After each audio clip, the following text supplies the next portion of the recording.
Hai, selamat sore. Welcome back to my channel. Hari ini berhubung penonton YouTube saya itu banyak dari Malaysia, which is saya juga surprise gitu ya. Hari ini untuk teman-teman yang ada di Malaysia, saya mau membahas Vedic astrologinya Tun Mahathir Mohamad. Nah, Mahathir Mohamad ini Tun, kalau saya boleh komentar, dia adalah orang yang paling luar biasa, strong abis, one of a kind, legend, apapun itu, you name it ya. Kesehatannya luar biasa, panjang umurnya luar biasa. Lalu juga Tun apa ya, dari lahir itu punya kisah yang sangat luar biasa, yang penuh perjuangan, tapi pada akhirnya dialah pembuktian bahwa hasil tidak pernah berkhianat pada usaha dan kerja keras ya.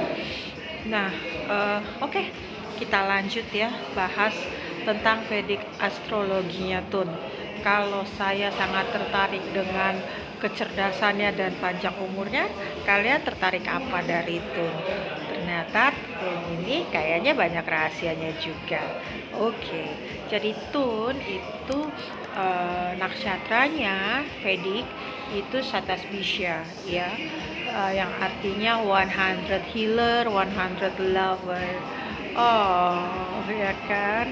Nah, lalu Tun ini kan lahirnya 10 Juli 1925, berarti bintangnya Cancer. Memang Cancer ini banyak sekali jadi pemimpin dunia ya.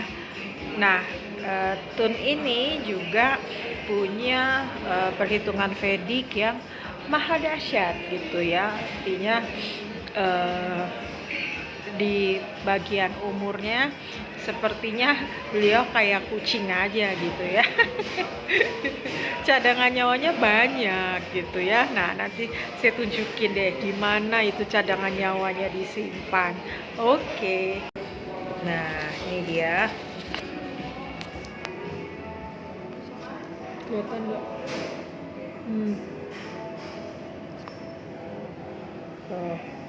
Memang susah sih ya. Mari kita jelaskan saja ini. Nah, jadi begini, Bapak Tun Mahathir Mohamad ini pertama sekali saya lihat, yang jelas dia punya sastra yoga ya.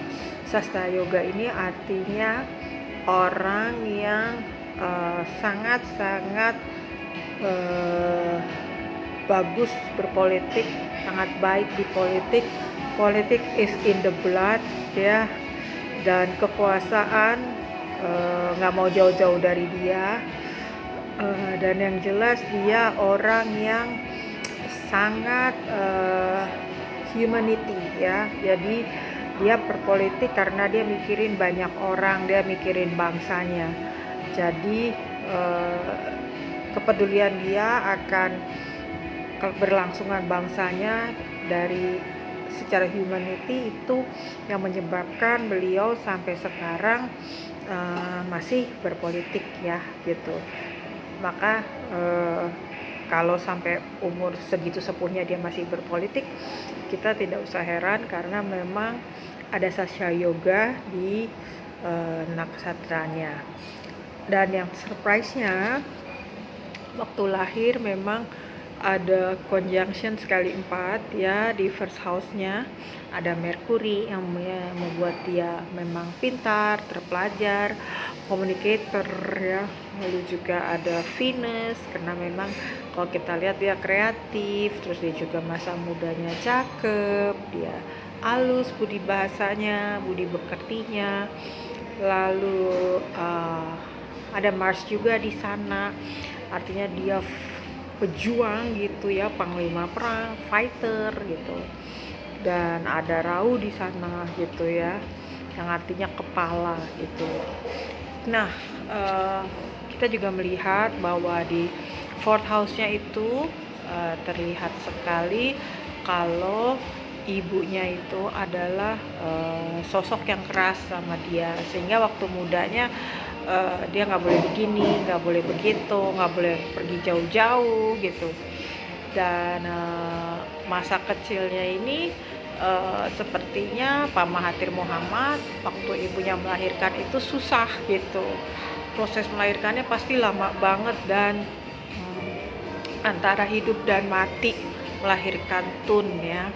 Karena ada Mars di first house tuh biasa. Nah, lalu itu di sixth house ya, itu ada Jupiter di sana.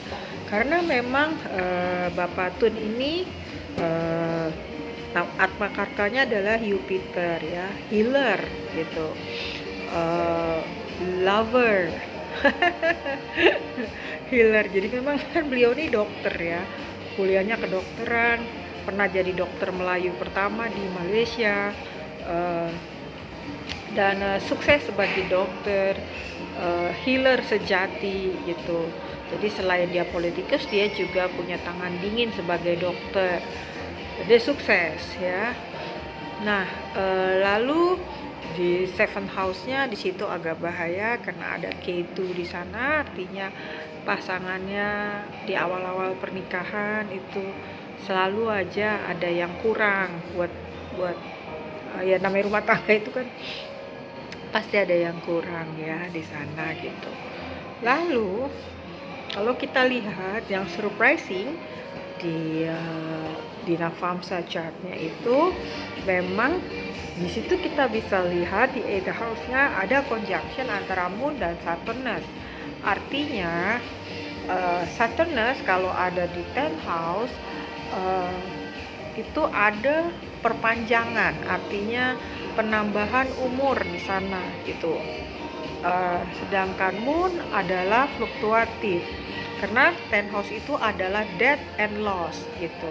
Jadi apapun sakitnya Tun selalu selamat ya gitu, nyawanya cadangannya banyak.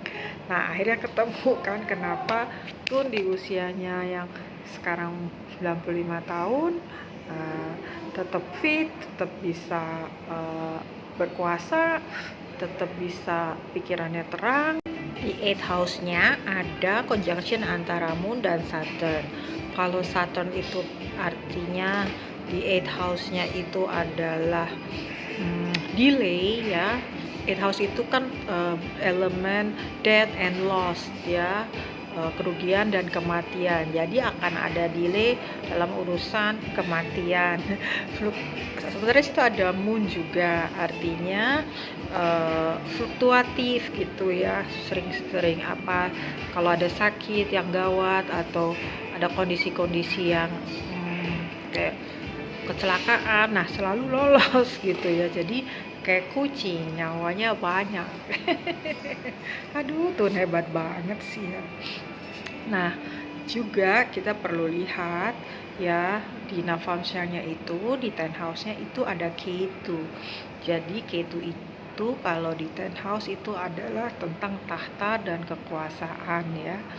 Nah, K2 ini artinya di sini selalu kurang aja gitu. Selalu dia masih ada aja tuh yang gue masih pengen nih gitu. Nah makanya kita nggak usah heran umur segitu kok nggak sabdo pandito juga ini Tun ya. Ya memang karena selain memang masih dibutuhkan tapi juga dianya masih kepengen terus gimana dong, sementara masih sehat, pikiran masih terang ya, terus masih ada yang milih, masih ada yang dukung, banyak lagi. Jadi ya kita nggak usah heran kenapa di umur sekian karirnya terus berlanjut. Iya kan. Nah di 11 house-nya itu ada Sun ya, artinya dalam bersosialisasi, berkomunitas memang Tun selalu jadi pemimpin yang sangat dipanutin ya, sangat disegani ya, baik di dalam negeri maupun internasional gitu. Lalu Tun juga adalah orang yang bisa menggiring opini publik, menciptakan situasi dengan satu tangannya saja gitu. Nah pokoknya bersinar gitu ya. Dia bisa membentuk apa yang dia mau di komunitas. Nah, pernah ada teman saya orang Malaysia bertanya sama saya, kira-kira seberapa panjang umurnya Tun, ya. Lalu saya bilang, kayaknya 100 lewat deh. Masih seger buger tuh dia. Iya beneran, sampai sekarang sih sepertinya beliau tidak ada penyakit yang gimana, kecuali memang dia sering pusing gitu kepalanya, ya. Tapi orang kayak dia kan, dia konsumsi vitaminnya luar biasa. Dia dokter, dia tahu banget apa yang harus dikonsumsi. Boosternya dia tahu banget. Jadi memang masih lama kayaknya umurnya. Nah, begitu juga dengan anak-anaknya gitu ya. Anak-anaknya memang ada 7, dan yang paling berpengaruh itu adalah yang perempuan ya. Karena memang yang paling pintar juga yang perempuan.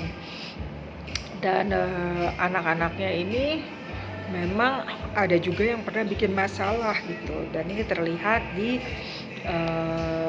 chartnya ya, di field house-nya. Tapi segera bisa ditangani tanpa harus ribut-ribut di pers ya. Nah, sekarang kalau ditanya apakah wakilnya akan menerima sesuai janjinya tuh untuk diserahkan kekuasaannya,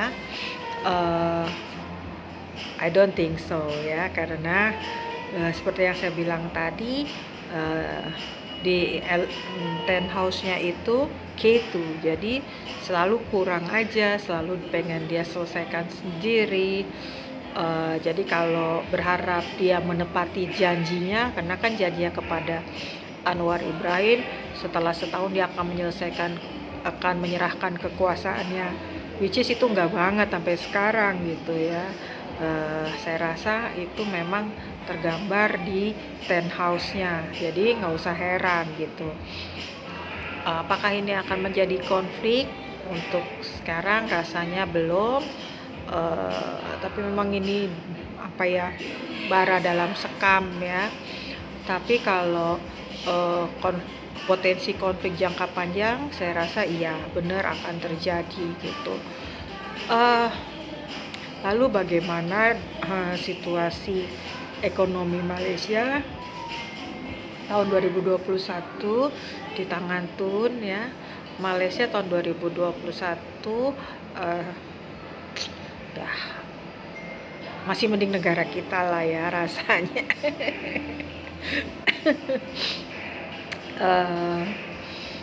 Malaysia akan mengalami krisis keuangan karena memang mereka jenis pendapatan negaranya tidak sebanyak Indonesia, jadi beban perekonominya tidak banyak ya. Nah, saya rasa sampai di situ saja tentang Mahathir Mohamad ya. Vediknya bagus banget, outstanding, legend, panjang umur, semoga Tun diberi kesehatan, diberi hidayah, dan yang paling penting kekuasaan itu memang kan ada masanya sendiri. Semoga amanah, semoga bukan karena nafsu belaka, tapi murni untuk kesejahteraan kawan-kawan saya di Malaysia. Oke, see you, I love you, bye.